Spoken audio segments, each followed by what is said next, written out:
Petit update du serveur Bedrock. Depuis la dernière fois, je me suis surtout concentré à refactoriser du code, à diviser mon code en classes parce que j'avais écrit ça n'importe comment juste pour pouvoir tester le développement sur Minecraft Bedrock. Et j'ai beaucoup bossé sur le reset de la map automatique à la fin d'une partie, en plus des scores du coup.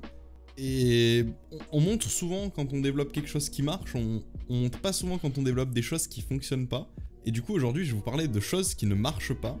Tout simplement, alors à l'origine j'avais tenté de faire la manière brutale, de sauvegarder tous les blocs de la région qui m'intéresse, et ensuite de les reset à leur état d'origine, ou pas d'ailleurs, du coup en fait ça faisait plein d'appels pour des blocs qui n'avaient pas été modifiés, c'était pas super incroyable.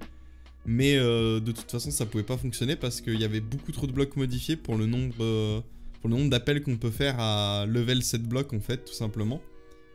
Donc du coup je me suis rabattu sur une tentative d'utiliser les chunks, sauf que ça marchait pas non plus. C'était vraiment une usine à gaz, j'ai fait plein de trucs, ça marchait pas.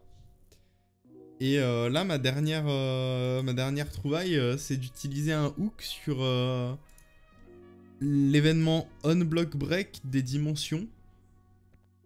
Donc ça marche pas trop mal, du coup ça me permet de construire un tableau avec les blocs qui ont été cassés et ou changés. Et exclusivement cela, donc ça fait beaucoup moins de blocs. Ça fonctionne bien même, les blocs ils sont bien de retour à leur état d'origine et tout, donc pas de problème.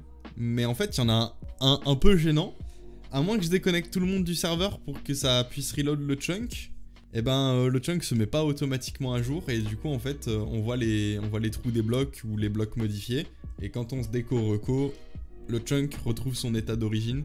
Du coup, j'en suis là, je passe du temps dessus, j'essaye de trouver une solution. J'ai essayé de voir comment je pourrais faire pour instancier plusieurs worlds en même temps, sauf que c'est pas possible pour BDS. J'ai entendu dire qu'il y avait des gens qui bossaient sur un plugin de multidimension, peut-être que ça pourrait résoudre le souci. Donc on va voir.